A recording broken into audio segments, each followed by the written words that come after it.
Regard, œil avisé, prunelles aiguisées, la midinale est aux aguets.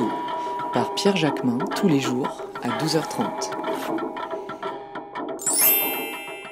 Bonjour Aurélie Filippetti. Bonjour. Merci d'avoir accepté notre invitation. Vous venez de publier votre nouveau roman, Les Idéaux, c'est aux éditions Fayard. Où sont passés nos idéaux, Aurélie Filippetti?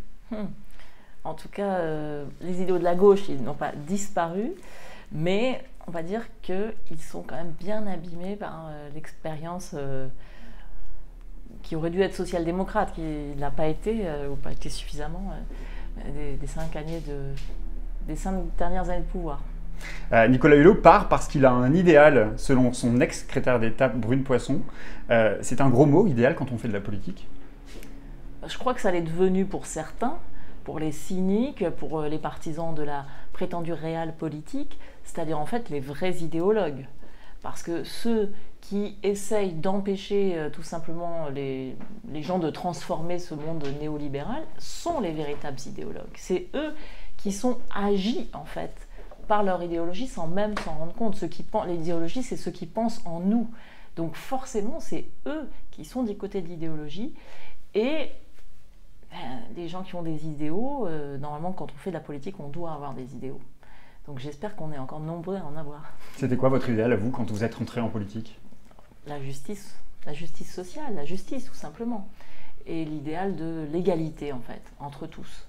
Donc se battre pour faire avancer, faire progresser l'idée d'égalité et ses conséquences très concrètes dans la société. Vous disiez tout à l'heure que la gauche avait ses idéaux. Quand on voit l'état de la gauche aujourd'hui, vous diriez justement qu'elle a encore que ces divisions empêchent cet idéal. Je crois que en fait, aujourd'hui, c'est pas tant le problème de la gauche, c'est le problème de la social-démocratie, parce que finalement, la France insoumise se porte plutôt bien, et ses députés font un travail qui est remarqué à l'Assemblée. Donc, mais c'est le problème de la social-démocratie, c'est le Parti socialiste qui est en crise profonde parce qu'il a oublié ses idéaux et qu'il ne sait plus définir non plus tout simplement ses idées, son projet pour l'avenir et les gens pour qui il se bat. Le pouvoir m'a déçu, pas la politique, dites-vous? Oui, parce qu'en fait, c'est dans l'expérience, dans l'épreuve même de l'exercice du pouvoir que j'ai vu la limite de l'engagement politique. Et chez certains, au fond, un effondrement total de tout ce qui faisait normalement qu'ils s'étaient engagés en politique. Le pouvoir est corrosif. Et il est extrêmement perfide, il agit de mille manières et il pénètre partout. Donc si on n'est pas solidement armé pour résister à ces attraits, on se fait complètement capter par les lobbies et par le monde de l'argent en fait. Dans le livre, il y a un personnage qui revient souvent, c'est le prince. Il est fasciné par le pouvoir, par les dorures des palais de la République. Comment on y échappe d'après vous? On y échappe par sa structure profonde.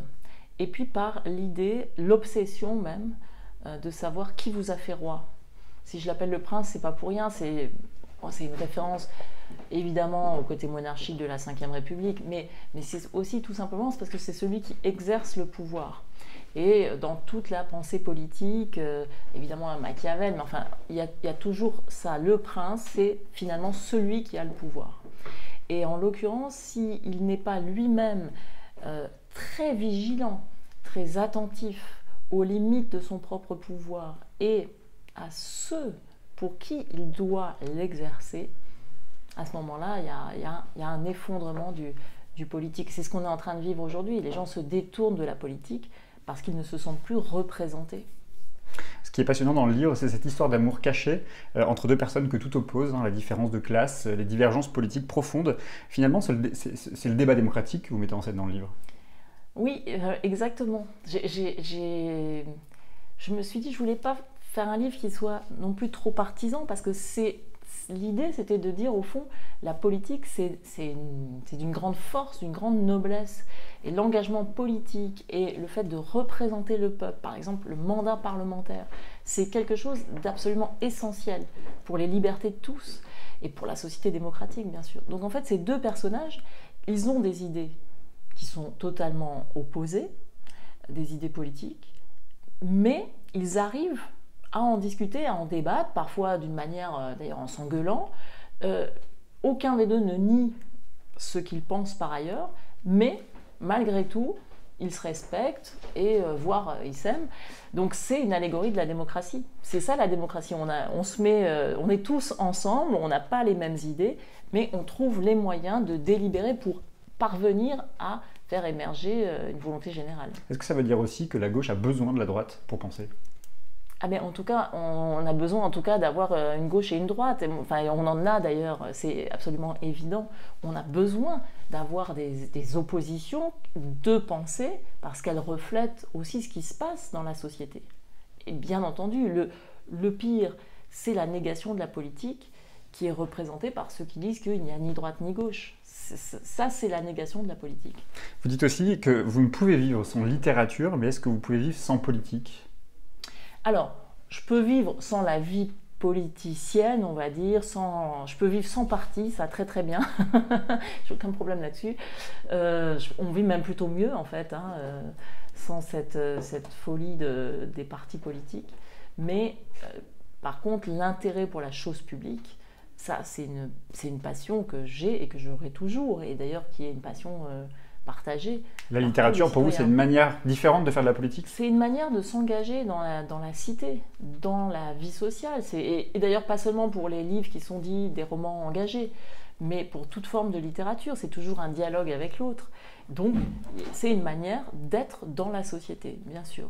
Et c'est aussi une manière pour vous, à travers ce livre, Les idéaux, de raconter la réalité, une réalité, votre réalité. C'est aussi ça, la littérature. Vous dites que c'est plus réel souvent que les essais politiques. Alors, quand je parle des essais politiques, je parle des essais d'hommes ou de femmes politiques qui racontent plus ou moins un petit peu leur mémoire ou leurs histoires.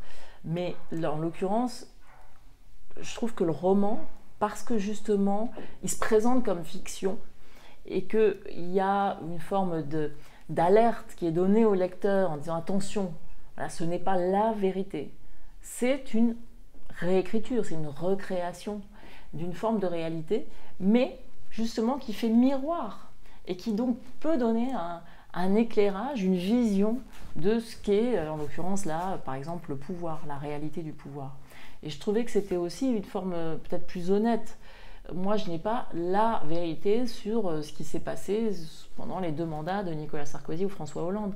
J'en ai été une observatrice et une actrice, mais après tout, c'est mon point de vue.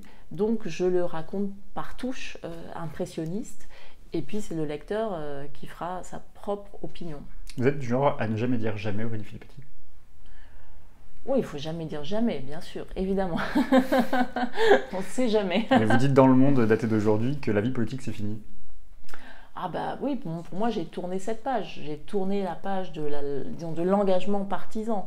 Maintenant, comme je vous le disais, le fait d'être une citoyenne concernée, de prendre la parole d'une manière ou d'une autre, et évidemment d'écrire, ça je continuerai à le faire. Et j'estime que c'est une forme d'engagement. J'ai une dernière question, Aurélie Filippetti. Vous venez d'un milieu populaire.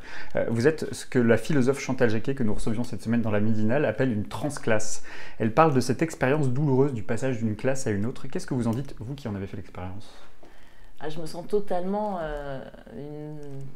représentée par ce qu'elle dit. Et pour moi, la lecture d'ailleurs de Bourdieu, quand j'étais étudiante, ça a été une forme d'illumination, au sens où ça a déchiré le voile de Maya, comme disait Nietzsche. Ça m'a donné un éclairage sur moi-même. Ça m'a fait comprendre des choses sur moi-même, des choses dont je pensais qu'elles étaient uniquement psychologiques et personnelles et intimes, et que en fait j'ai découvert comme étant partagées par d'autres. Cette douleur, ce sentiment de double appartenance, le fait de ne se sentir finalement totalement chez soi, ni d'un milieu ni dans l'autre, ce sentiment d'imposture aussi, la question de la légitimité qu'on se pose en permanence. Vous-même, quand vous étiez ministre, vous aviez toujours cette question de la légitimité. Vous en parlez d'ailleurs dans le livre sur cette question de la technocratie, du poids de la technocratie. Bien sûr, c'était très très... chez moi, c'était quasiment permanent, ce sentiment-là, d'abord de se dire, bon, est-ce qu'on est légitime pour être à cette place ? Et je pense que c'était redoublé par effectivement mes origines, oui, sociales. je pense que d'autres personnes issues de milieux plus favorisés ne se posent pas, en fait. Je parlais de Chantal Jacquet tout à l'heure, elle met aussi en question la méritocratie dans son livre. C'est quoi pour vous le mérite? C'est quoi le mérite? Mais je pense que c'est une grande ruse, une grande ruse de aujourd'hui de l'idéologie d'appeler la méritocratie, ce qui est au fond pour beaucoup de la reproduction sociale. Et quand on voit les chiffres, les statistiques, par exemple, sur l'origine sociale des étudiants des grandes écoles, on se dit qu'il y a réellement un problème. Donc, on habille sous le terme de mérite ce qui sont au fond des inégalités de naissance reproduites par l'école. Et ça, c'est dramatique. Parce que du coup, chez ceux, par exemple, qui ont fait l'ENA, qui peuplent les cabinets ministériels et la haute administration, chez ceux-là, il y a un sentiment non seulement qu'ils sont à leur place parce qu'ils sont nés du bon côté, mais en plus qu'au fond ils sont plus intelligents que les autres. Et donc ça redouble cette arrogance des sachants en fait, qui fait beaucoup de mal à la politique et qui fait qu'on a du mal à vraiment à injecter de l'énergie politique dans un gouvernement. Parce que dès que vous voulez faire quelque chose qui est un petit peu en dehors de ce que eux ont prévu, vous vous faites en quelque sorte rappeler à l'ordre. Merci beaucoup Aurélie Filippetti. Merci. Je rappelle, vous publiez Les Idéaux et c'est publié aux éditions Fayard. Merci.